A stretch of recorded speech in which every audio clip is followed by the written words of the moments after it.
Hello students, welcome in Classic Economics in Punjabi. Students, ਜੇ ਤੁਸੀਂ first time ਇਸ lecture ਨੂੰ ਸੁਣ ਰਹੇ ਹੋ ਔਰ ਚੈਨਲ ਹਜੇ ਤੱਕ ਤੁਸੀਂ ਸਬਸਕ੍ਰਾਈਬ ਨਹੀਂ ਕੀਤਾ ਤਾਂ ਚੈਨਲ ਨੂੰ ਸਬਸਕ੍ਰਾਈਬ ਕਰ ਲਓ। ਸਭ ਤੋਂ ਪਹਿਲਾਂ ਬੈਲ ਆਈਕਨ ਪ੍ਰੈਸ ਕਰੋ ਤਾਂ ਕਿ ਵੀਡੀਓ ਦਾ ਜਿਹੜਾ ਨੋਟੀਫਿਕੇਸ਼ਨ ਹੈ ਸਭ ਤੋਂ ਪਹਿਲਾਂ ਤੁਹਾਨੂੰ ਮਿਲੇ। ਸਟੂਡੈਂਟਸ, ਅੱਜ ਦਾ ਜਿਹੜਾ ਇਹ ਲੈਕਚਰ ਹੈ ਇਸ ਦਾ ਜਿਹੜਾ ਟੌਪਿਕ ਹੈ ਬਹੁਤ ਜ਼ਿਆਦਾ इंपॉर्टेंट रहने वाला है। टॉपिक की है स्टूडेंट्स, पहला मैं टॉपिक अनाउंस कर देना। स्वतंत्रता समय भारतीय खेती ਦੀਆਂ ਵਿਸ਼ੇਸ਼ਤਾਵਾਂ। Indian agriculture on the eve of independence, यानी कि ਜਦੋਂ ਭਾਰਤ ਆਜ਼ਾਦ ਹੋਇਆ ਉਦੋਂ ਭਾਰਤੀ ਖੇਤੀ ਦੀ ਦਸ਼ਾ ਕਿੱਦਾਂ ਦੀ ਸੀ। ਤਾਂ ਸਟੂਡੈਂਟਸ, ਅੱਜ ਇਸ ਲੈਕਚਰ 'ਚ ਡਿਸਕਸ ਕਰਾਂਗੇ 1947 ਦੇ ਵਿੱਚ ਜੋ ਭਾਰਤੀ ਅਰਥਵਿਵਸਥਾ ਸੀ ਉਸ ਵਿੱਚ ਖੇਤੀ ਕਿੱਦਾਂ ਦੀ ਸੀ। ਤਾਂ ਖੇਤੀ ਦਾ ਜਿਹੜਾ ਹੈ ਕਿਸ ਤਰ੍ਹਾਂ ਦਾ ਪੈਟਰਨ ਸੀ ਉਹ ਦੱਸਦੇ ਆਪਾਂ। ਤਾਂ ਪਹਿਲਾਂ ਮੈਂ ਤੁਹਾਨੂੰ ਥੋੜਾ ਜਿਹਾ ਇਸ ਟੌਪਿਕ ਨਾਲ ਜੋੜਦਾ। ਤੁਹਾਨੂੰ ਸਾਰਿਆਂ ਨੂੰ ਪਤਾ ਹੋਊਗਾ ਕਿ ਭਾਰਤ 190 ਸਾਲ ਤੱਕ ਅੰਗਰੇਜ਼ਾਂ ਦਾ ਗੁਲਾਮ ਰਿਹਾ। 190 ਸਾਲ ਤੱਕ India was the colony of British rule. ਉਸ 190 ਸਾਲ ਦੇ ਸ਼ਾਸਨ ਦੇ ਦੌਰਾਨ ਬ੍ਰਿਟਿਸ਼ਰਸ ਨੇ ਭਾਰਤ ਦਾ ਖੂਬ ਸ਼ੋਸ਼ਣ ਕੀਤਾ। ਇਸ ਕਰਕੇ ਭਾਰਤੀ ਅਰਥਵਿਵਸਥਾ ਦਾ ਉਨਾ ਵਿਕਾਸ ਨਹੀਂ ਹੋ ਪਾਇਆ। ਤਾਂ ਭਾਰਤੀ ਅਰਥਵਿਵਸਥਾ ਇੱਕ ਪਿਛੜੀ ਹੋਈ ਅਰਥਵਿਵਸਥਾ ਸੀ। ਉਸ ਪਿਛੜੀ ਹੋਈ ਅਰਥਵਿਵਸਥਾ ਦੇ ਵਿੱਚ ਖੇਤੀ ਦੀ ਕੰਡੀਸ਼ਨ ਕਿੱਦਾਂ ਦੀ ਸੀ ਆਪਾਂ ਉਹ ਸਾਰੇ ਪੁਆਇੰਟਸ ਡਿਸਕਸ ਕਰਾਂਗੇ। ਤਾਂ ਇੱਕ ਗੱਲ ਤੁਹਾਨੂੰ ਦੱਸਣਾ ਚਾਹੂੰਗਾ, ਤੁਹਾਡੇ ਨਾਲ ਸ਼ੇਅਰ ਕਰਨਾ ਚਾਹੂੰਗਾ ਕਿ ਆਜ਼ਾਦੀ ਦੇ ਸਮੇਂ 72% ਆਫ ਵਰਕਿੰਗ ਪਾਪੂਲੇਸ਼ਨ ਡਿਪੈਂਡ ਕਰਦੀ ਸੀ ਖੇਤੀ ਤੇ। ਯਾਨੀ ਕਿ ਕੁੱਲ ਜਨਸੰਖਿਆ ਦੇ ਵਿੱਚੋਂ ਮੈਂ ਵਰਡ ਬੋਲ ਰਿਹਾ ਕਾਰਜਸ਼ੀਲ ਜਨਸੰਖਿਆ ਦਾ। ਕਾਰਜਸ਼ੀਲ ਜਨਸੰਖਿਆ ਉਹ ਜਨਸੰਖਿਆ ਹੁੰਦੀ ਹੈ ਜਿਸ ਦੀ ਉਮਰ 15 ਸਾਲ ਤੋਂ ਲੈ ਕੇ 60 ਸਾਲ ਦੇ ਵਿੱਚ ਹੁੰਦੀ ਹੈ। 0 ਤੋਂ ਲੈ ਕੇ 14 ਸਾਲ ਤੱਕ ਔਰ 60 ਸਾਲ ਤੋਂ ਉੱਪਰ ਵਾਲੇ ਜਿਹੜੇ ਹੈ ਉਹ ਡਿਪੈਂਡੈਂਟ ਪਾਪੂਲੇਸ਼ਨ ਹੁੰਦੀ ਹੈ। ਉਹਨੂੰ ਕਾਰਜਸ਼ੀਲ ਜਨਸੰਖਿਆ ਨਹੀਂ ਕਹਿੰਦੇ। ਤਾਂ ਕਾਰਜਸ਼ੀਲ ਜਨਸੰਖਿਆ ਦਾ 72% ਡਿਪੈਂਡ ਕਰਦਾ ਸੀ ਐਗਰੀਕਲਚਰ ਤੇ। ਡਾਟਾ ਲਿਖਣਾ ਹੁੰਦਾ ਇੰਡੀਅਨ ਇਕਨੋਮੀ 'ਚ, ਡਾਟੇ ਦੀ ਖਾਸ ਇੰਪੋਰਟੈਂਸ ਹੁੰਦੀ ਹੈ। ਤਾਂ ਤੁਸੀਂ ਡਾਟਾ ਲਰਨ ਕਰਿਆ ਕਰੋ। ਐਗਰੀਕਲਚਰ ਕੰਟਰੀਬਿਊਟ ਕਰਦਾ ਸੀ ਜੀਡੀਪੀ ਦੇ ਵਿੱਚ 50%, ਯਾਨੀ ਕਿ ਰਾਸ਼ਟਰੀ ਆਮਦਨ ਦਾ, ਗ੍ਰੋਸ ਡੋਮੈਸਟਿਕ ਪ੍ਰੋਡਕਟ ਦਾ 50% ਹਿੱਸਾ ਕਿਸ ਤੋਂ ਆਉਂਦਾ ਸੀ? ਖੇਤੀ ਤੋਂ। ਫਿਰ ਵੀ ਖੇਤੀ ਕਿੱਦਾਂ ਦੀ ਸੀ ਉਹ ਆਪਾਂ ਡਿਸਕਸ ਕਰਦੇ ਹਾਂ। ਫਸਟ ਪੁਆਇੰਟ ਡਿਸਕਸ ਕਰ ਰਹੇ ਹਾਂ, ਘੱਟ ਉਤਪਾਦਨ ਅਤੇ ਉਤਪਾਦਕਤਾ, ਲੋ ਪ੍ਰੋਡਕਸ਼ਨ ਐਂਡ ਪ੍ਰੋਡਕਟਿਵਿਟੀ। ਪਹਿਲੀ ਵਿਸ਼ੇਸ਼ਤਾ ਉਸ ਟਾਈਮ ਉਤਪਾਦਨ ਘੱਟ ਸੀ। ਉਤਪਾਦਨ ਔਰ ਉਤਪਾਦਕਤਾ ਦੇ ਵਿੱਚ ਸਟੂਡੈਂਟਸ ਫਰਕ ਹੁੰਦਾ ਹੈ। ਉਤਪਾਦਨ ਔਰ ਉਤਪਾਦਕਤਾ ਦੇ ਵਿੱਚ ਫਰਕ ਹੁੰਦਾ ਹੈ। ਉਤਪਾਦਨ ਕੀ ਹੁੰਦਾ ਹੈ?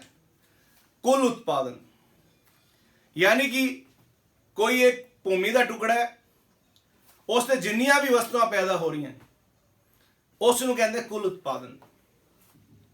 ਪਰ ਪ੍ਰੋਡਕਟਿਵਿਟੀ ਕੀ ਹੈ? ਪਰ ਹੈਕਟੇਅਰ ਲੈਂਡ ਵਿੱਚ ਜੋ ਪ੍ਰੋਡਕਸ਼ਨ ਹੋ ਰਿਹਾ ਹੈ, ਪਰ ਹੈਕਟੇਅਰ ਲੈਂਡ ਵਿੱਚ ਜੋ ਪ੍ਰੋਡਕਸ਼ਨ ਹੁੰਦਾ ਹੈ ਉਸ ਨੂੰ ਪ੍ਰੋਡਕਟਿਵਿਟੀ ਕਹਿੰਦੇ। ਤਾਂ ਭਾਰਤ ਵਿੱਚ ਉਤਪਾਦਨ ਵੀ ਘੱਟ ਸੀ ਔਰ ਉਤਪਾਦਕਤਾ ਵੀ ਘੱਟ ਸੀ।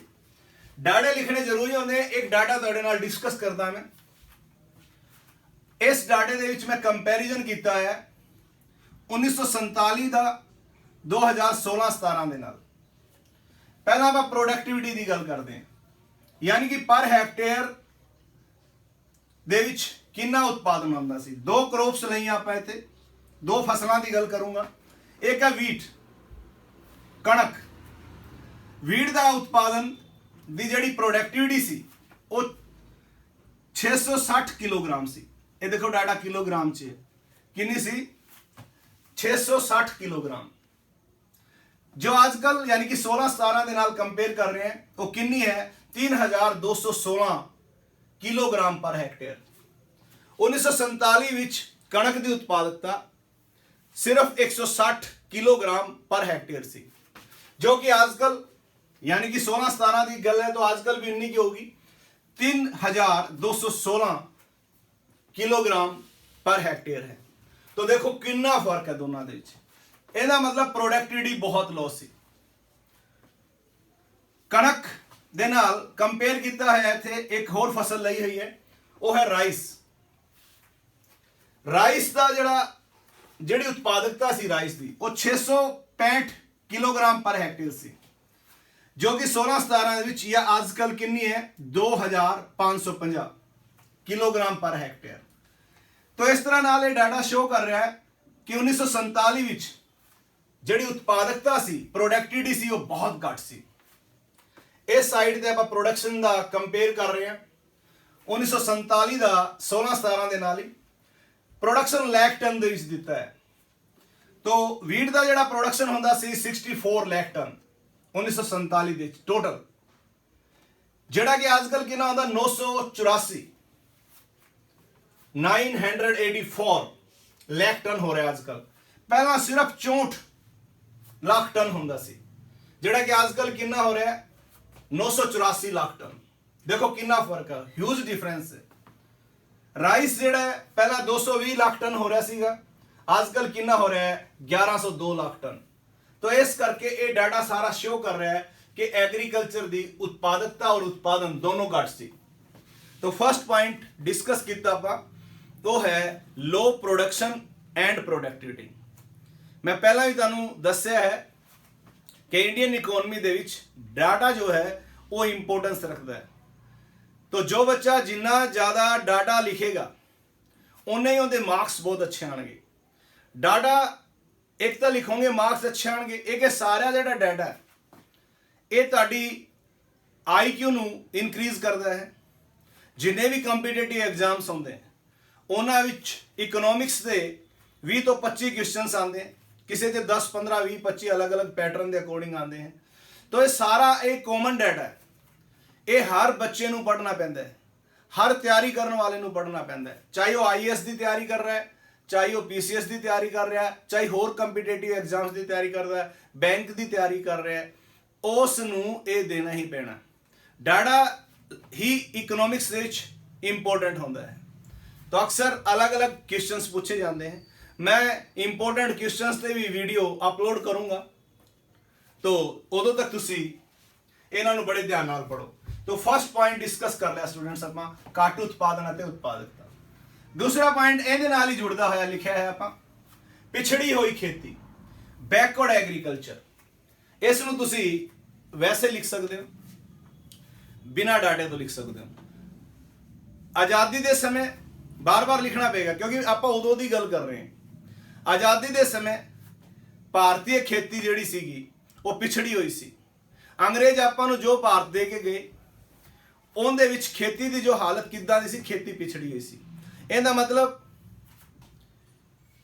मशीनरी का बहुत घट प्रयोग किया जाता सी, सिंचाई सुविधावां की घाट सी, उन्नत किस्म के बीजों का प्रयोग नहीं होंदा सी। तो इस करके भारतीय खेती जिहड़ी है वो पिछड़ी हुई खेती सी। तो दो विशेषतावां आपां दसनियां, घट उत्पादन अते उत्पादकता, दूसरा है पिछड़ी हुई खेती। इन्हां दोनों हैडिंग्स नूं एक विच भी एक्सप्लेन कर सकते हो। दो हैडिंग्स मैं जान के बनाते ताकि कुछ बच्चों नूं ईजीली समझ आ जाए, प्लस लेंथ बन जाए। इन्हां विचों तुसीं 6-7 अच्छे पॉइंट्स लर्न कर सकते हैं। वैसे मैं तुहाडे नाल 11 पॉइंट डिस्कस करूँगा। दो डिस्कस कर लिया आपां, घट उत्पादन अते उत्पादकता, लो प्रोडक्शन एंड प्रोडक्टिविटी एक, दूसरा की है बैकवर्ड एग्रीकल्चर, पिछड़ी हुई खेती। जदों कोई क्वेश्चन आता 6 मार्क्स दे विच, जे तुसीं हैडिंग ही लर्न कर लैंदे हो, हैडिंग लर्न करन नाल ही तुहाडे 3-4 मार्क्स आ जांदे। जदों उनकी डिस्क्रिप्शन लिखते हो, जदों दे विच डाटा भी दे देने हो, तो 6 आउट ऑफ 6 आ जाएंगे। समझ तो ही अच्छे मार्क्स ले सकते हैं तुसीं। तो स्टूडेंट्स गल करते हैं तीसरे पॉइंट की, हाई डिग्री ऑफ अनसर्टेनिटी, अनिश्चितता की उच्ची डिग्री, या आप कह सकते हैं अनिश्चितता, अनसर्टेनिटी। हुण खेती की एक सब तो वड्डी विशेषता यह भी है कि खेती दे विच अनिश्चितता बहुत होंदी है, अनसर्टेनिटी बहुत होंदी है। अनसर्टेनिटी की होंदी है, जेकर चंगी बारिश हो जाती है, चंगे मीह पै जाते हैं तो उत्पादन बहुत वधिया हो जाता है। जे बारिश नहीं हुई तो उत्पादन नहीं होता, बहुत उत्पादन घट जाता है। तो खेती दे विच अनिश्चितता बहुत है, क्योंकि खेती नूं ਦੇ ਵਿੱਚ ਕੀ ਹੁੰਦਾ ਹੈ, ਜਦੋਂ ਉਹਨੂੰ ਖੇਤੀ ਦੇ ਵਿੱਚ ਫਸਲ ਨੂੰ ਬੀਜਿਆ ਜਾਂਦਾ ਹੈ, ਉਦੋਂ ਤੋਂ ਲੈ ਕੇ ਜਦੋਂ ਫਸਲ ਨੂੰ ਕੱਟਿਆ ਜਾਂਦਾ ਹੈ, ਉਦੋਂ ਤੱਕ ਇੱਕ ਗੈਸਟੇਸ਼ਨ ਪੀਰੀਅਡ ਹੈ 4-5 ਮਹੀਨਿਆਂ ਦਾ, ਉਹ ਬਹੁਤ ਵੱਡਾ ਹੈ। ਔਰ ਖੇਤੀ ਨੈਚੁਰਲ ਫੈਕਟਰਸ ਤੇ ਡਿਪੈਂਡ ਕਰਦਾ ਹੈ, ਨੇਚਰ ਦਾ ਇੱਕ ਬਹੁਤ ਵੱਡਾ ਕੰਟਰੀਬਿਊਸ਼ਨ ਹੁੰਦਾ ਹੈ। ਇਸ ਕਰਕੇ ਖੇਤੀ ਉਤਪਾਦਨ ਵਿੱਚ ਅਨਿਸ਼ਚਿਤਤਾ ਪਾਈ ਜਾਂਦੀ ਹੈ।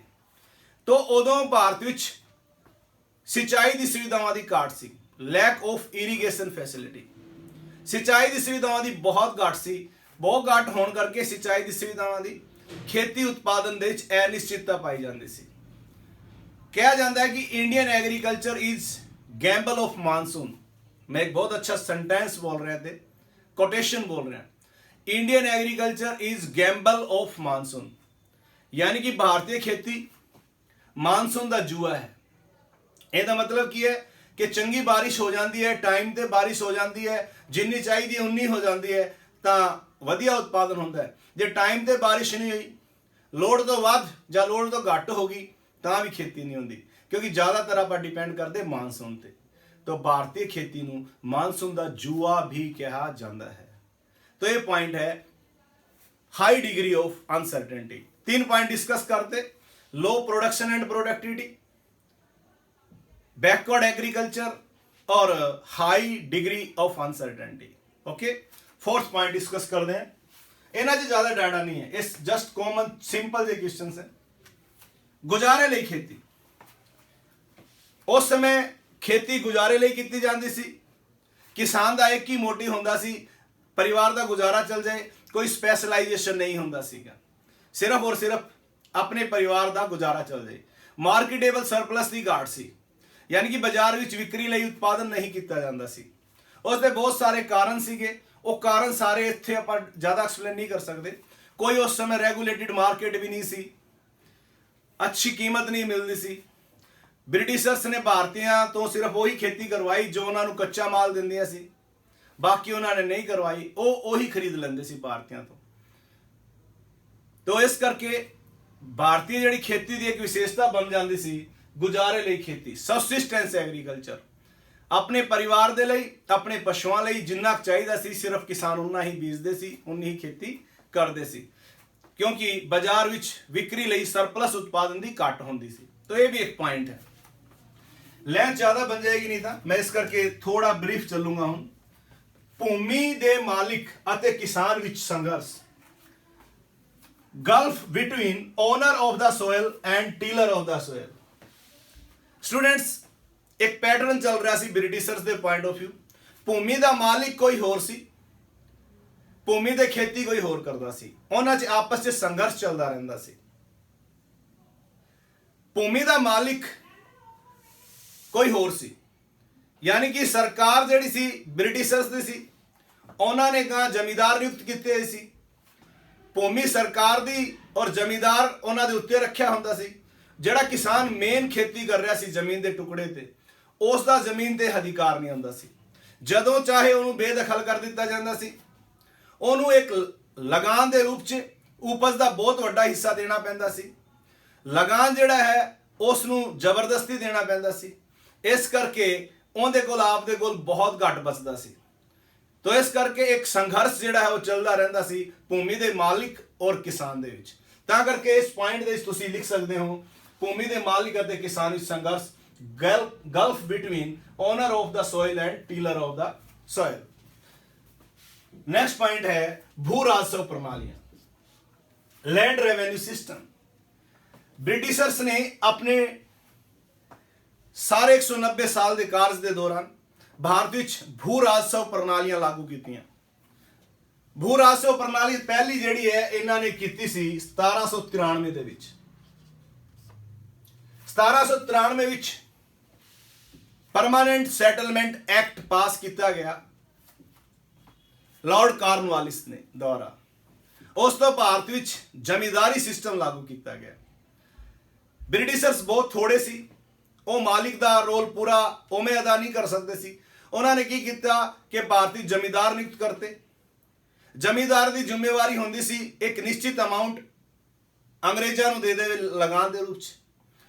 ਔਰ ਉਹ ਆਪਣੀ ਮਰਜ਼ੀ ਦੇ ਮਾਲਿਕ ਹੁੰਦੇ ਸੀ। ਕਿਸਾਨ ਤੋਂ ਜਿੰਨਾ ਮਰਜ਼ੀ ਲਗਾਨ ਵਸੂਲ ਕਰ ਸਕਦੇ ਸੀ, ਜਦੋਂ ਮਰਜ਼ੀ ਵਧਾ ਸਕਦੇ ਸੀ, ਕਿਸੇ ਤਰੀਕੇ ਦਾ ਕੋਈ ਲਾਅ ਨਹੀਂ ਸੀਗਾ। ਤੋ ਇਸ ਕਰਕੇ ਭਾਰਤ ਵਿੱਚ ਭੂ ਰਾਜਸਵ ਪ੍ਰਣਾਲੀਆਂ ਆਜ਼ਾਦੀ ਦੇ ਸਮੇਂ ਤੱਕ ਚੱਲ ਰਹੀਆਂ ਸੀਗੀਆਂ, ਉਹ ਹਟੀਆਂ ਨਹੀਂ ਸੀ। ਜ਼ਮੀਂਦਾਰੀ ਪ੍ਰਥਾ ਜਿਹਦੀ ਮੈਂ ਹੁਣੇ ਗੱਲ ਕੀਤੀ, ਜ਼ਮੀਂਦਾਰੀ ਪ੍ਰਥਾ ਕਦੋਂ ਸ਼ੁਰੂ ਹੋਈ? 1793 ਦੇ ਵਿੱਚ ਪਰਮਾਨੈਂਟ ਸੈਟਲਮੈਂਟ ਐਕਟ ਦੇ ਥਰੂ। ਕਿਹਨੇ ਸਟਾਰਟ ਕੀਤੀ? ਕਾਰਨਵਾਲਿਸ। 3 ਕੁਐਸਚਨ ਬਣ ਜਾਂਦੇ ਜੀ ਦੇ। ਉਸ ਤੋਂ ਬਾਅਦ ਮਹਿਲਵਾਰੀ ਪ੍ਰਥਾ, ਉਸ ਤੋਂ ਬਾਅਦ ਰਹਿਤਵਾਰੀ ਪ੍ਰਥਾ। ਇਹ ਕਿਤੇ ਨਾ ਕਿਤੇ ਦੇਸ਼ ਦੇ ਸਾਰੇ ਹਿੱਸਿਆਂ 'ਚ ਚੱਲ ਰਹੀ ਸੀਗੀ। ਤਾਂ ਇਸ ਕਰਕੇ ਕਿਸਾਨ ਦਾ ਬਹੁਤ ਸਾਰਾ ਸ਼ੋਸ਼ਣ ਕੀਤਾ ਜਾ ਰਿਹਾ ਸੀਗਾ। ਤਾਂ ਇਹ ਵੀ ਭਾਰਤੀ ਖੇਤੀ ਦੀ ਵਿਸ਼ੇਸ਼ਤਾ ਸੀ। ਨੈਕਸਟ ਪੁਆਇੰਟ ਹੈ ਸਟੂਡੈਂਟਸ, ਬਹੁਤ ਇੰਪੋਰਟੈਂਟ, ਜ਼ਬਰਦਸਤੀ ਖੇਤੀ ਦਾ ਵਪਾਰੀਕਰਨ, ਫੋਰਸਡ ਕਮਰਸ਼ਲਾਈਜੇਸ਼ਨ ਆਫ ਐਗਰੀਕਲਚਰ। ਬ੍ਰਿਟਿਸ਼ਰਸ ਨੇ ਭਾਰਤੀ ਕਿਸਾਨਾਂ ਤੋਂ ਜ਼ਬਰਦਸਤੀ ਉਹਨਾਂ ਫਸਲਾਂ ਦਾ ਉਤਪਾਦਨ ਕਰਵਾਇਆ ਜੋ ਫਸਲਾਂ ਬ੍ਰਿਟਿਸ਼ ਇੰਡਸਟਰੀ ਦੇ ਲਈ ਰॉ ਮਟੀਰੀਅਲ ਪ੍ਰੋਵਾਈਡ ਕਰਦੀਆਂ ਸੀਗੀਆਂ। ਯਾਨੀ ਕਿ ਉਹਨਾਂ ਨੇ ਭਾਰਤੀ ਕਿਸਾਨਾਂ ਨੂੰ ਮਜਬੂਰ ਕੀਤਾ ਉਹ ਕੈਸ਼ ਕ੍ਰੌਪਸ ਬੀਜਣ। 2 ਤਰ੍ਹਾਂ ਦੀ ਕ੍ਰੌਪਸ ਹੁੰਦੀਆਂ। ਕਿੰਨੀ ਤਰ੍ਹਾਂ ਦੀਆਂ ਹੁੰਦੀਆਂ? 2 ਤਰ੍ਹਾਂ ਦੀਆਂ। ਇੱਕ ਹੁੰਦੀਆਂ ਫੂਡ ਕ੍ਰੌਪਸ, ਇੱਕ ਹੁੰਦੀਆਂ ਕੈਸ਼ ਕ੍ਰੌਪਸ। ਖਾਦਿਆਨ ਖਾਣ ਵਾਲੇ ਹਨ ਜਿਨ੍ਹਾਂ 'ਚ ਕਣਕ, ਚੌਲ, ਬਾਜਰਾ, ਜਵਾਰ ਇਹ ਆਉਂਦੇ ਖਾਣ ਵਾਲੇ। ਇੱਕ ਪਾਸੇ ਹੁੰਦੀ ਕੈਸ਼ ਕ੍ਰੌਪਸ, ਨਗਦ ਫਸਲਾਂ ਜਾਂ ਵਪਾਰਿਕ ਫਸਲਾਂ ਜੋ ਖਾ ਨਹੀਂ ਸਕਦੇ ਆਪਾਂ, ਸਿਰਫ ਰॉ ਮਟੀਰੀਅਲ ਦੇ ਤੌਰ ਤੇ ਯੂਜ਼ ਹੁੰਦੀਆਂ, ਜਿਵੇਂ ਕੋਟਨ, ਜੂਟ, ਇੰਡੀਗੋ। ਤੋਂ ਭਾਰਤੀਆਂ ਤੋਂ ਅੰਗਰੇਜ਼ਾਂ ਨੇ ਇਹਨਾਂ ਚੀਜ਼ਾਂ ਦਾ ਉਤਪਾਦਨ ਕਰਵਾਇਆ, ਉਹ ਫਸਲਾਂ ਪ੍ਰੋਡਿਊਸ ਕਰਵਾਈਆਂ ਜੋ ਉਹਨਾਂ ਨੂੰ ਰॉ ਮਟੀਰੀਅਲ ਦਿੰਦੀਆਂ ਸੀ। ਇਸ ਕਰਕੇ ਖੇਤੀ ਦਾ ਵਪਾਰੀਕਰਨ ਹੋ ਗਿਆ। ਇਹਦੇ ਕਾਰਨ ਸੀਗੇ, ਜਦੋਂ ਕਿਸਾਨਾਂ ਨੂੰ ਜ਼ਮੀਨ ਦਿੱਤੀ ਜਾਂਦੀ ਸੀ, ਜ਼ਮੀਂਦਾਰ ਦੇ ਥਰੂ ਅਲੋਟ ਕੀਤੀ ਜਾਂਦੀ ਸੀ, ਪਹਿਲੀ ਗੱਲ ਤਾਂ ਉਹਦੇ ਤੋਂ ਲਗਾਨ ਵਸੂਲ ਕਰਦੇ ਸੀ। ਦੂਸਰੀ, ਉਹਨੂੰ ਨਾ ਕੁਝ ਰਕਮ ਪੇਸ਼ਗੀ ਦੇ ਦਿੰਦੇ ਸੀ ਔਰ ਉਹਨੂੰ ਕਹਿੰਦੇ ਸੀ ਆਹ ਵਾਲੀ ਫਸਲ ਬੀਜ। ਉਹਨਾਂ ਨੂੰ ਮੰਨਣਾ ਹੀ ਪੈਂਦਾ ਸੀਗਾ, ਨਹੀਂ ਤਾਂ ਜ਼ਮੀਨ ਤੋਂ ਬੇਦਖਲ ਕਰ ਦਿੰਦੇ ਸੀ। ਇਸ ਦੇ ਨਾਲ ਉਹ ਉਹਨਾਂ ਨੂੰ ਕੁਝ ਪੇਸ਼ਗੀ ਯਾਨੀ ਕਿ ਰਕਮ ਦੇ ਦਿੰਦੇ ਸੀ। ਉਹਨਾਂ ਤੋਂ ਉਹੀ ਫਸਲ ਉਗਵਾਉਂਦੇ ਸੀ ਜੋ ਫਸਲ ਬ੍ਰਿਟੇਨ ਦੇ ਵਿੱਚ ਇੰਡਸਟਰੀ ਦੇ ਵਿੱਚ ਰॉ ਮਟੀਰੀਅਲ ਦੇ ਤੌਰ ਤੇ ਕੰਮ ਕਰਦੀ ਸੀ ਜਾਂ ਪ੍ਰਯੋਗ ਹੁੰਦੀ ਸੀ। ਇੱਕ ਉਹਨਾਂ ਨੂੰ ਉਸ ਦਾ ਰੇਟ ਘੱਟ ਦਿੱਤਾ ਜਾਂਦਾ ਸੀ। ਤੋਂ ਹਰ ਪਾਸਿਓਂ ਕਿਸਾਨ ਤੇ ਮਾਰ ਪੈਂਦੀ ਸੀ। ਤੋਂ ਇਹ ਸਟੋਰੀਜ਼ ਆ ਬਹੁਤ ਸਾਰੀਆਂ, ਆਪਾਂ ਅਲੱਗ-ਅਲੱਗ ਤਰੀਕੇ ਨਾਲ ਇਹਨਾਂ ਨੂੰ ਦੱਸ ਸਕਦੇ ਹਾਂ। ਇੱਕ ਪੁਆਇੰਟ ਤੇ ਬਹੁਤ ਵੱਡਾ ਲੈਕਚਰ ਹੋ ਸਕਦਾ ਹੈ ਕਿਉਂਕਿ ਇਹ ਇੰਡੀਅਨ ਇਕਨੋਮੀ ਹੈ। ਪਰ ਇੱਥੇ ਕੀ ਹੈ ਕਿ ਆਪਾਂ ਨੂੰ ਕਿਸ਼ਨ ਦੀ ਔਰ ਲੈਕਚਰ ਦੀ ਲੈਂਥ ਦਾ ਧਿਆਨ ਵੀ ਰੱਖਣਾ ਪੈਂਦਾ ਹੈ। ਤੋਂ ਭਾਰਤੀਆਂ ਤੋਂ ਜ਼ਬਰਦਸਤੀ ਖੇਤੀ ਦਾ ਵਪਾਰੀਕਰਨ ਕਰਵਾਇਆ। ਕੁਐਸਚਨ ਬਣ ਜਾਂਦਾ ਹੈ 1 ਨੰਬਰ ਦਾ, ਖੇਤੀ ਦੇ ਵਪਾਰੀਕਰਨ ਤੋਂ ਕੀ ਭਾਵ ਹੈ? ਤੋਂ ਖਾਦ ਫਸਲਾਂ ਦੀ ਥਾਂ ਤੇ ਨਗਦ ਫਸਲਾਂ ਦੀ ਖੇਤੀ ਕਰਨ ਨੂੰ ਕਿਹਾ ਜਾਂਦਾ ਹੈ ਖੇਤੀ ਦਾ ਵਪਾਰੀਕਰਨ। ਨੈਕਸਟ ਟੌਪਿਕ ਤੇ ਚੱਲਦੇ ਸਟੂਡੈਂਟਸ, ਛੋਟੇ ਅਤੇ ਬਿਖਰੇ ਹੋਏ ਖੇਤ।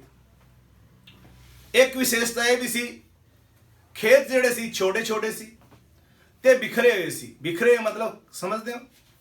ਫ੍ਰੈਗਮੈਂਟਡ, ਸਮਾਲ ਐਂਡ ਫ੍ਰੈਗਮੈਂਟਡ ਹੋਲਡਿੰਗਸ। ਇਹਦਾ ਮਤਲਬ ਕਿਸਾਨ ਦੇ 2 ਖੇਤ ਇੱਧਰ ਹੈ ਪਿੰਡ ਦੇ, 3 ਉਧਰ ਹੈ, ਇੱਕ ਉੱਧਰ ਹੈ, ਵਿਖਰੀ ਹੋਈ ਸੀ ਜ਼ਮੀਨ। ਕਿਸਾਨ ਦੇ ਖੇਤ ਛੋਟੇ ਸੀ ਪਲੱਸ ਵਿਖਰੇ ਹੋਏ ਸੀ। ਇਸ ਕਰਕੇ ਉਹ ਆਧੁਨਿਕ ਤਕਨੀਕਾਂ ਦਾ ਪ੍ਰਯੋਗ ਵੀ ਨਹੀਂ ਕਰ ਪਾਉਂਦਾ ਸੀ। ਦੇਖਭਾਲ ਦੀ ਸਮੱਸਿਆਵਾਂ ਆਉਂਦੀਆਂ ਸੀ। ਬਹੁਤ ਸਾਰੀ ਗੱਲਾਂ ਜਿਹੜੀਆਂ ਇਹਦੇ ਨਾਲ ਤੁਸੀਂ ਅਟੈਚ ਕਰ ਸਕਦੇ ਹੋ। ਖੇਤੀ ਆਗਤਾਂ ਦਾ ਘੱਟ ਪ੍ਰਯੋਗ, ਲੈਸ ਯੂਟਿਲਾਈਜੇਸ਼ਨ ਆਫ ਐਗਰੀਕਲਚਰਲ ਇਨਪੁਟਸ। ਖੇਤੀ ਆਗਤਾਂ ਜਿਵੇਂ ਮਸ਼ੀਨਰੀ, ਉન્નਤ ਕਿਸਮ ਦੇ ਬੀਜ, ਸਿੰਚਾਈ ਦੇ ਸਾਧਨ, ਇਹਨਾਂ ਦਾ ਪ੍ਰਯੋਗ ਬਹੁਤ ਘੱਟ ਹੁੰਦਾ ਸੀਗਾ। ਪਸ਼ੂਆਂ ਦੀ ਸਹਾਇਤਾ ਨਾਲ ਖੇਤੀ ਕੀਤੀ ਜਾਂਦੀ ਸੀ। ਪੇਂਡੂ ਕਰਜ਼ਦਾਰੀਆਂ, ਪੇਂਡੂ ਕਰਜ਼ਦਾਰੀਆਂ ਦੇ ਵਿੱਚ ਵਾਧਾ ਹੋ ਗਿਆ ਸੀ ਬਹੁਤ ਸਾਰਾ। ਜ਼ਮੀਂਦਾਰ ਨੂੰ ਇੱਕ ਲਗਾਨ ਦੇਣਾ ਪੈਂਦਾ ਸੀ। ਲਗਾਨ ਫਸਲ ਹੋਏ ਜਾਂ ਨਾ ਹੋਏ, ਜੋ ਉਹਨਾਂ ਨੇ ਫਿਕਸ ਕਰਤਾ ਉਹ ਦੇਣਾ ਹੀ ਪੈਂਦਾ ਸੀ। ਇਸ ਕਰਕੇ ਜਦੋਂ ਉਹ ਕਮਰਸ਼ੀਅਲ ਕ੍ਰੌਪਸ ਨੂੰ ਬੀਜਣ ਦੇ ਲਈ, ਜਿਵੇਂ ਮੈਂ ਪਹਿਲਾਂ ਗੱਲ ਕੀਤੀ ਸੀ, ਇੱਕ ਪੇਸ਼ਗੀ ਯਾਨੀ ਕਿ ਉਧਾਰ ਲੈ ਲੈਂਦੇ ਸੀ। ਫਸਲ ਪ੍ਰੋਪਰ ਨਹੀਂ ਹੁੰਦੀ ਸੀ ਜੇ ਟਾਈਮ ਤੇ ਬਾਰਿਸ਼ ਵਗੈਰਾ ਨਹੀਂ ਆਈ, ਤਾਂ ਕਿਸਾਨਾਂ ਤੇ ਕਰਜ਼ੇ ਤੇ ਕਰਜ਼ਾ ਚੜਾ ਗਿਆ। ਔਰ ਭਾਰਤੀ ਕਿਸਾਨ ਦੇ ਬਾਰੇ ਇੱਕ ਲਾਈਨ ਲਿਖੀ ਜਾਂਦੀ ਹੈ, ਭਾਰਤੀ ਕਿਸਾਨ ਕਰਜ਼ੇ ਵਿੱਚ ਜਨਮ ਲੈਂਦਾ ਹੈ, ਕਰਜ਼ੇ 'ਚ ਰਹਿੰਦਾ ਹੈ ਔਰ ਕਰਜ਼ੇ 'ਚ ਹੀ ਮਰ ਜਾਂਦਾ ਹੈ। ਤਾਂ ਉਸ ਸਮੇਂ ਕਿਸਾਨ ਜਿਹੜੇ ਹੈ ਉਹ ਬਹੁਤ ਕਰਜ਼ਦਾਰ ਸੀ। ਇਸ ਕਰਕੇ ਜ਼ਮੀਨ ਜਿਹੜੀ ਹੈ ਸਾਹੂਕਾਰਾਂ ਵੱਲ ਜ਼ਿਆਦਾ ਜਾ ਰਹੀ ਸੀ। ਜੇ ਉਹ ਜ਼ਮੀਨ ਨਹੀਂ, ਮੰਨ ਲਓ ਕਿਸੇ ਕੋਲ ਕੋਈ ਭੂਮੀ ਦਾ ਬਾਈ ਚਾਂਸ ਮਾਲਿਕ ਹੈ ਵੀ, ਤੋ ਉਹ ਜਦੋਂ ਕਰਜ਼ ਨਹੀਂ ਚੁਕਾ ਪਾਉਂਦਾ ਸੀ ਤਾਂ ਉਹਦੇ ਤੋਂ ਸਾਹੂਕਾਰ ਲੈ ਲੈਂਦਾ ਸੀ, ਤੇ ਪਿੰਡਾਂ ਵਿੱਚ ਕਰਜ਼ਦਾਰੀਆਂ ਆਮ ਸੀ। ਲਾਸਟ ਪੁਆਇੰਟ ਹੈ ਸਟੂਡੈਂਟਸ, ਭੂਮੀ ਤੇ ਜਨਸੰਖਿਆ ਦਾ ਵੱਧ ਭਾਰ। ਬ੍ਰਿਟਿਸ਼ਰਸ ਨੇ ਇੱਕ ਇਹੋ ਜਿਹੀ ਨੀਤੀ ਅਪਣਾਈ, ਭਾਰਤ ਦੇ ਜਿਹੜੇ ਉਦਯੋਗ ਸੀਗੇ, ਜੋ ਭਾਰਤ ਦਾ ਆਰਟੀਸ਼ਨ ਬਹੁਤ ਅੱਛਾ ਵਰਲਡ ਫੇਮਸ ਜਿਹੜੀ ਹੈਂਡੀਕ੍ਰਾਫਟ ਇੰਡਸਟਰੀ ਸੀ ਭਾਰਤ ਦੀ ਵਸਤੂ ਕਲਾ ਇੰਡਸਟਰੀ ਵਰਲਡ ਫੇਮਸ ਸੀ। ਭਾਰਤ ਵਿੱਚ ਮਲਮਲ ਦਾ ਕਪੜਾ ਬਣਦਾ ਸੀ ਢਾਕਾ ਦੇ ਵਿੱਚ। ਇਹ ਉਹਦੀ ਕੁਆਲਿਟੀ ਇੰਨੀ ਜ਼ਬਰਦਸਤ ਸੀਗੀ ਕਿ 8 ਜਾਂ 10 ਗਜ ਕਪੜਾ ਜਿਹੜਾ ਹੈ ਮਲਮਲ ਦਾ, ਉਹ ਇੱਕ ਰਿੰਗ ਵਿੱਚੋਂ ਪਾਸ ਹੋ ਜਾਂਦਾ ਸੀ। तो भारत की बहुत सारी चीज़ों की डिमांड वर्ल्ड फेमस से। ब्रिटिशर्स ने जो नीति अपनाई वो खत्म करती, हैंडीक्राफ्ट इंडस्ट्री, वो सारे खेती ते आ गए। खेती ते जनसंख्या का भार वध गया, खेत इस करके छोटे होंदे गए, फ्रैगमेंटेड होंदे गए, वंडे गए ना फिर। तो इस करके ये सी 11th पॉइंट। तो एंड विच मैं तुहानू एक बारी पंजाबी इन्हां नू पढ़ देना हैडिंग्स नू, जो तुसीं लिख सकते हो।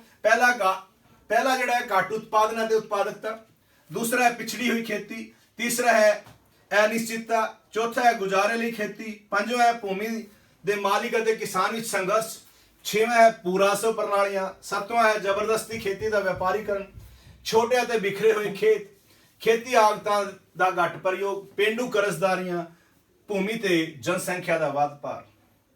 तो स्टूडेंट्स ये सारे पॉइंट्स आप डिस्कस किए क्वेश्चन दे विच। स्वतंत्रता समय भारतीय खेती की विशेषतावां। फाइनल एग्जाम तक इस क्वेश्चन को तुसी बड़ा अच्छा तैयार कर सकते हो।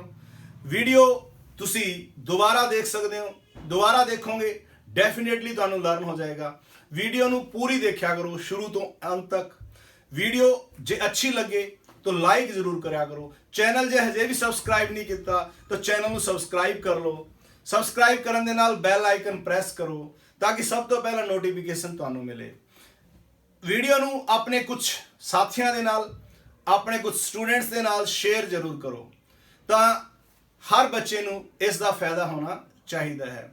तो ही साडी जिहड़ी मेहनत है वो हर उस बच्चे तक पहुँचेगी जिस बच्चे तक असी इसनू पहुँचाना चाहते हैं। तो लास्ट बच्चे तक अपना लैक्चर पहुँचना चाहिए है। तो ये स्टूडेंट्स आज का लैक्चर, नैक्सट लैक्चर तुहाडे लई होर लैके आवांगे, तो उदों तक तुसी करो इंतजार। Thanks students, thanks a lot.